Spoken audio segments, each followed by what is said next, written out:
Hello there. Good morning, good afternoon, good evening, wherever you are.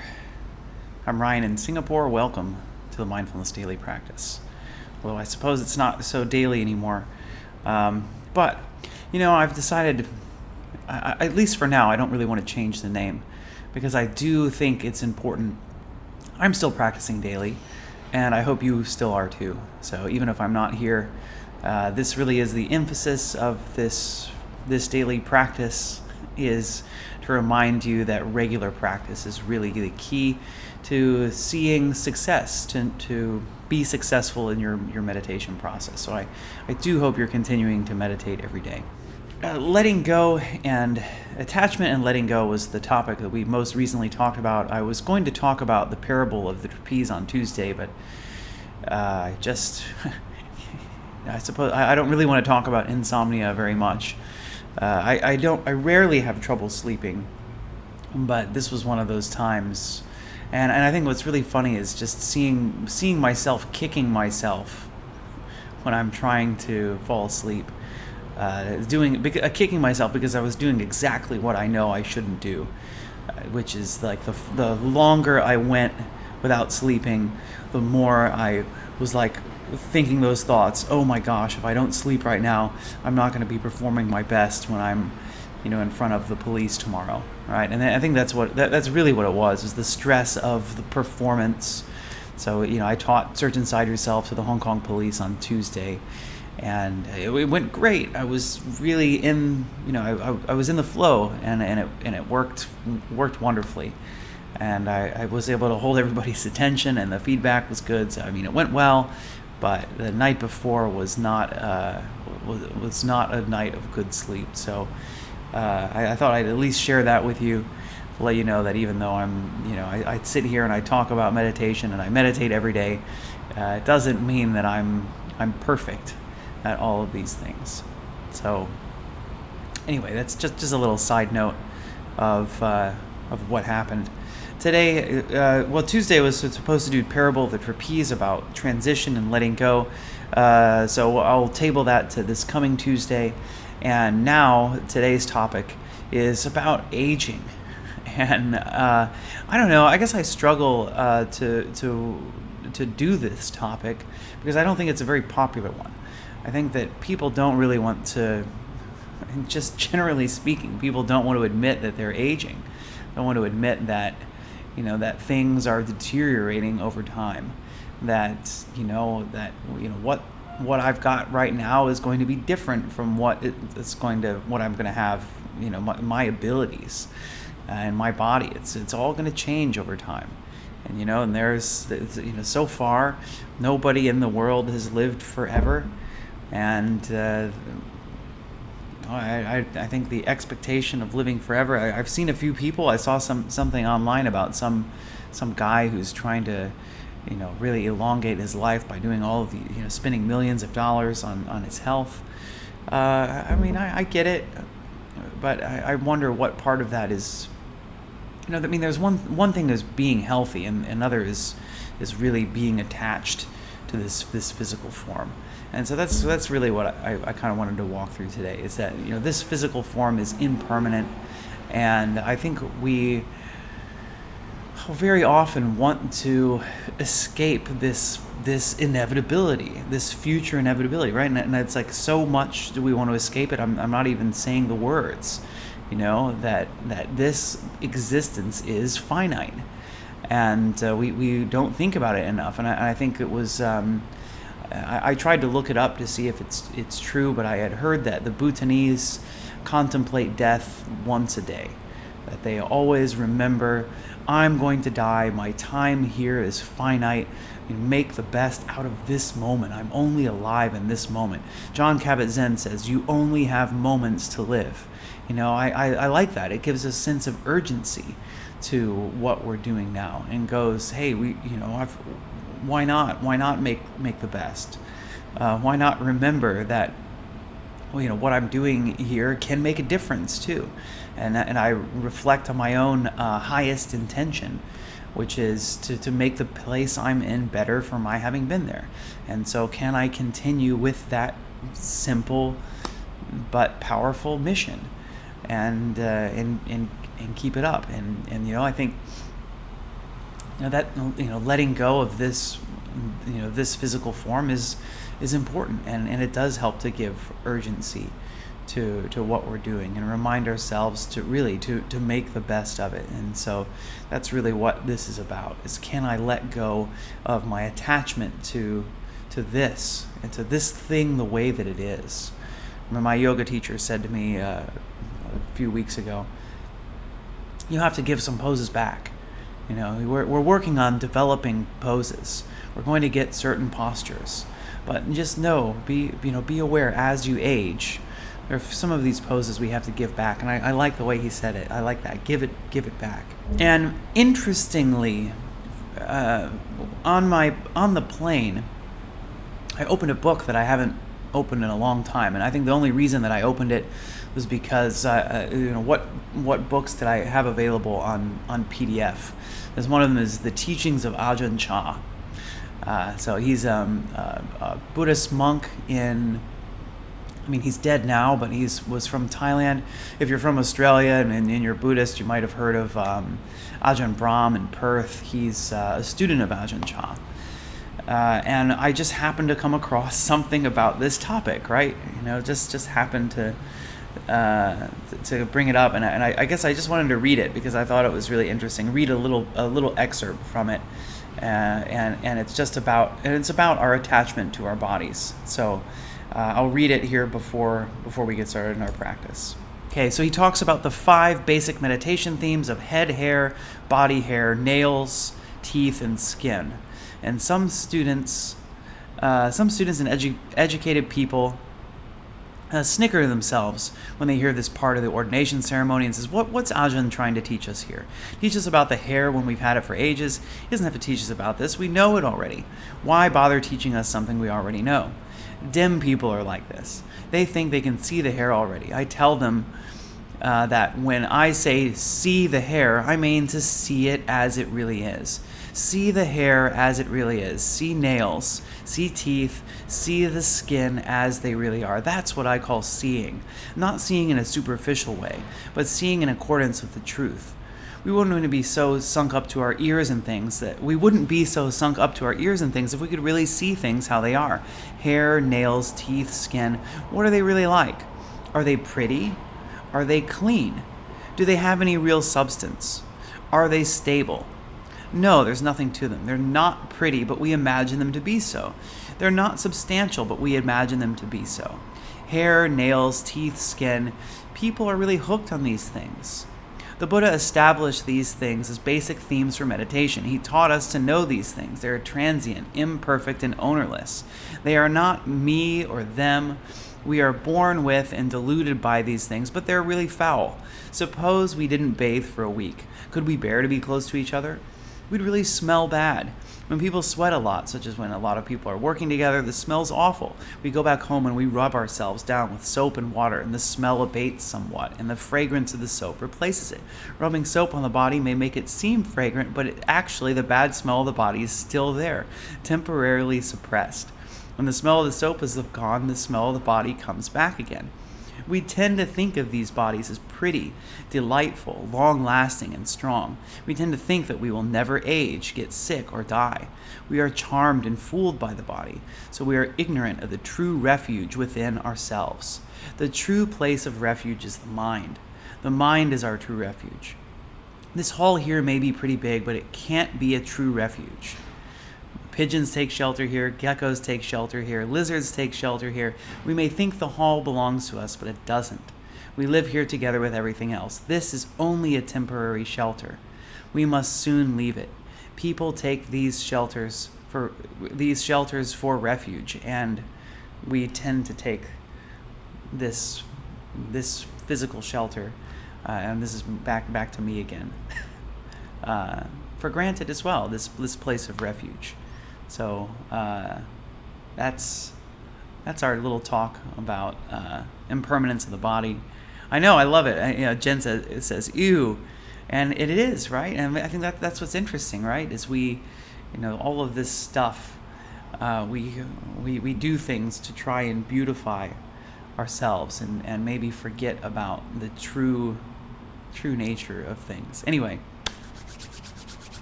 you can think about that for a while later. Let's get into our meditation. And as I was reading Ajahn Chah's stuff, there, I think I read, 10 pages about focusing on the breath. So let's focus on the breath. And we'll start with some scanning of the body a little bit, since we've been talking about skin, hair, nails, and teeth. So close your eyes if you like. If you'd rather have a soft gaze downwards at about 45 degrees, you can do that as well.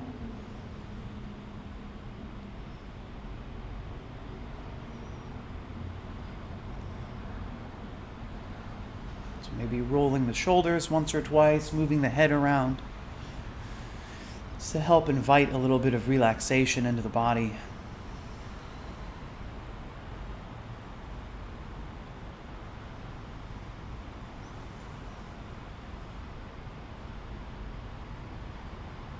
Noticing what it feels like to be sitting here, noticing the sensation of the cushion or chair against the body.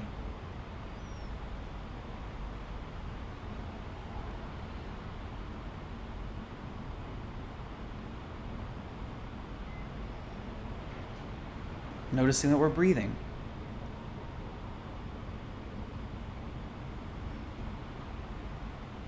Noticing every single breath.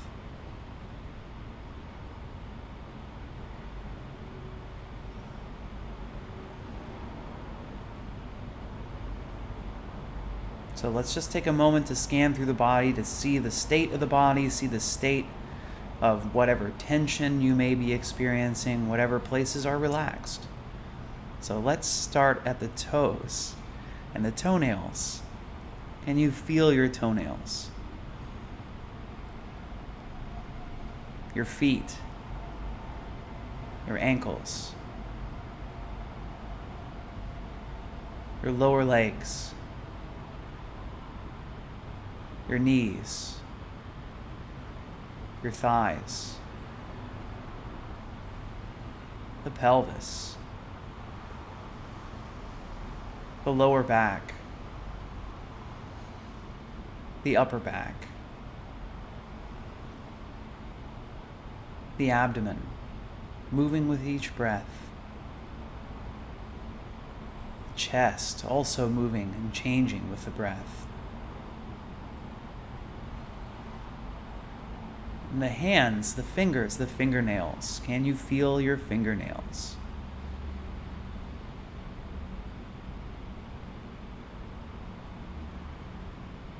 The wrists, the forearms, the elbows, the upper arms,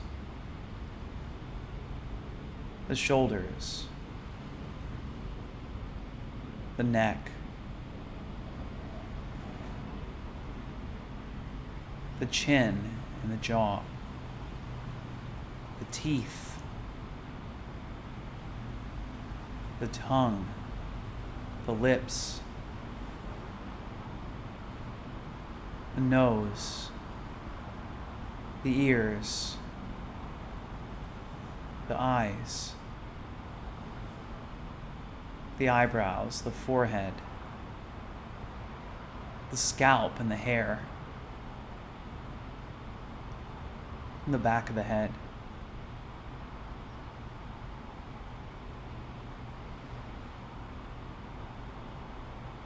So here we are in our temporary place of refuge, our bodies.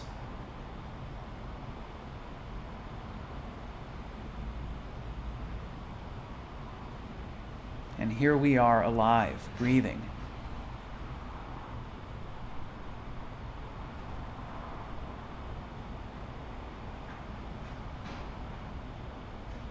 Can you feel these physical indicators of breath?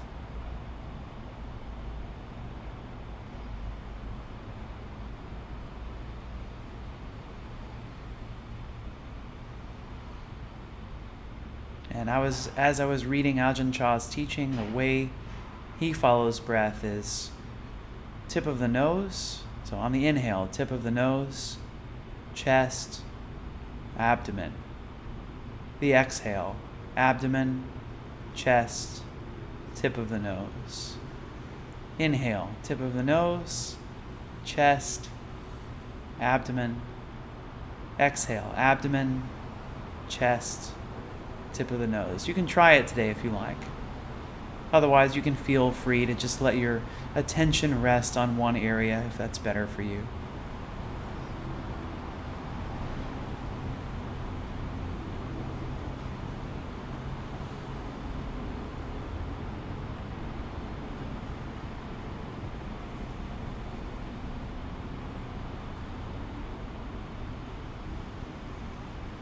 And remember, we're not controlling the breath.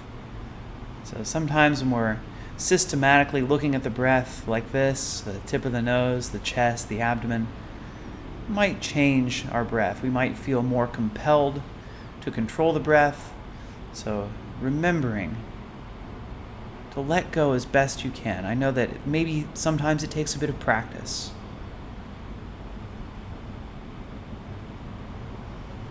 See if you can let the body breathe you.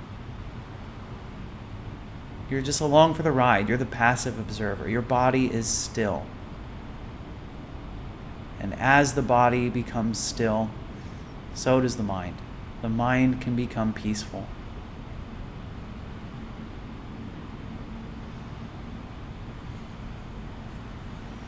This is the natural state of the mind. Not thinking about the future, not thinking about the past. Here, now.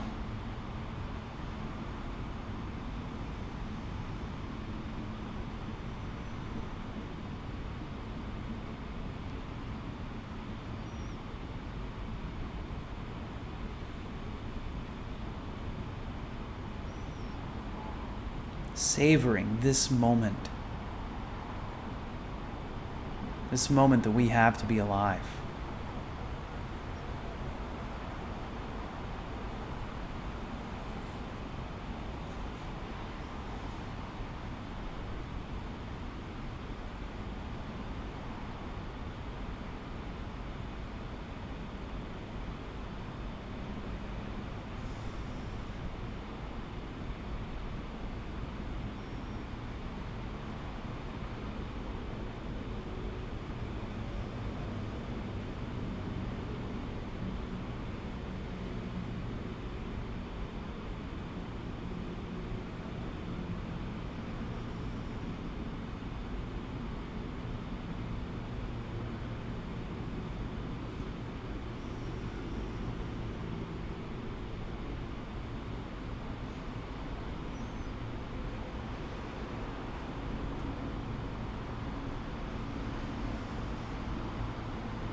So if you find yourself having trouble focusing, if your mind is continuing to wander,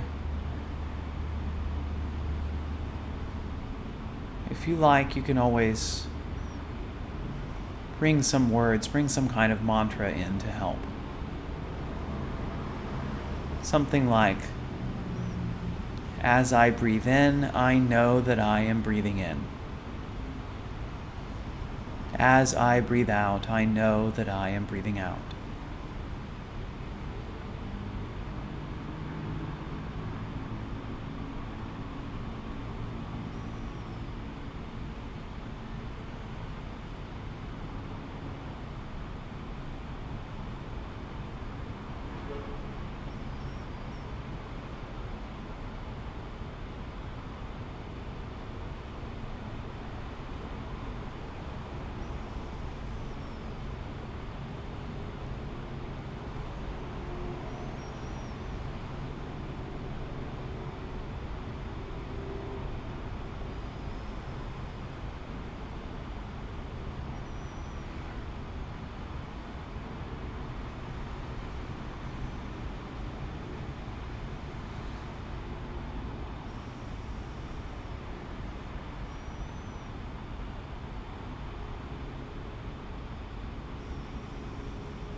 So our practice is coming to a close soon, but before we close it, just have a little contemplation. Contemplation about your hair.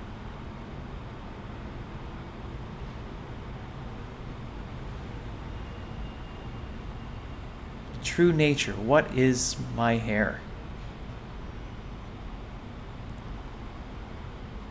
My teeth.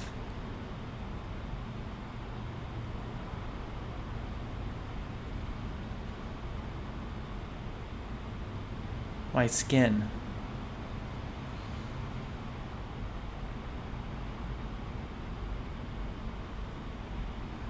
My fingernails and toenails.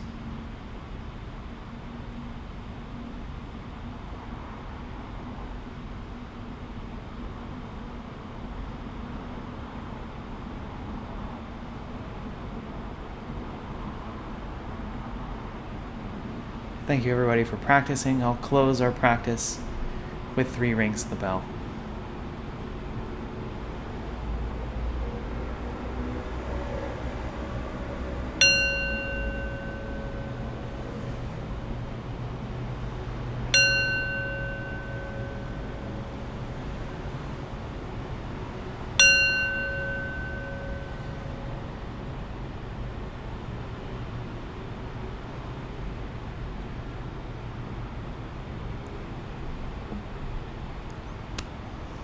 All right, thank you. Thanks everybody for being here. Thanks for joining in today's practice. How'd it go? What was today's practice like for you? Any comments or questions about entropy? About the direction in which things go in time? And different themes. So the theme has been attachment and letting go, and impermanence. And I think that's today's topic's interesting one, the impermanence of the body. That this body, well, you weren't always this big, right? You started out very small. And we've become, we grow up, we become we're children, we grow up, and over time we grow old.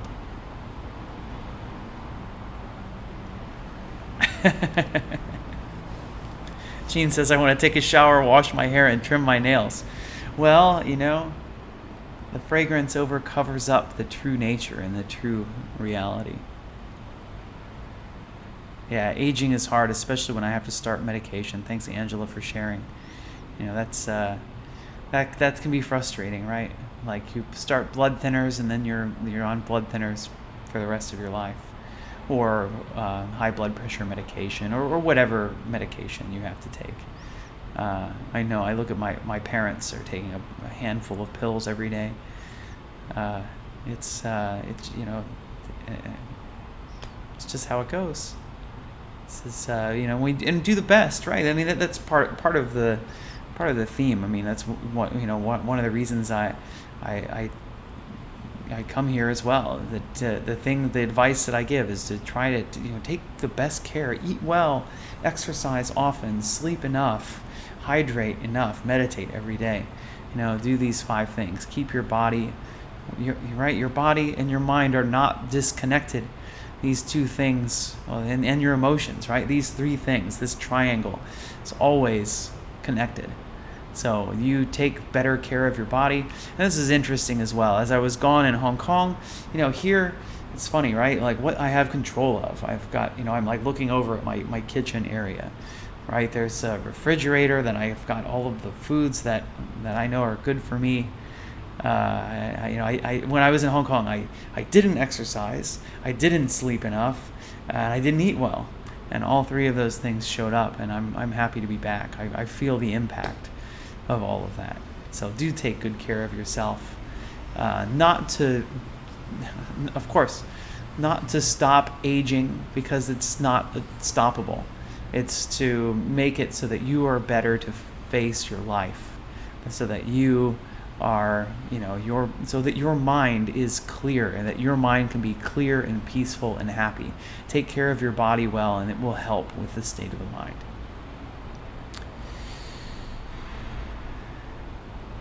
Thanks, Angela.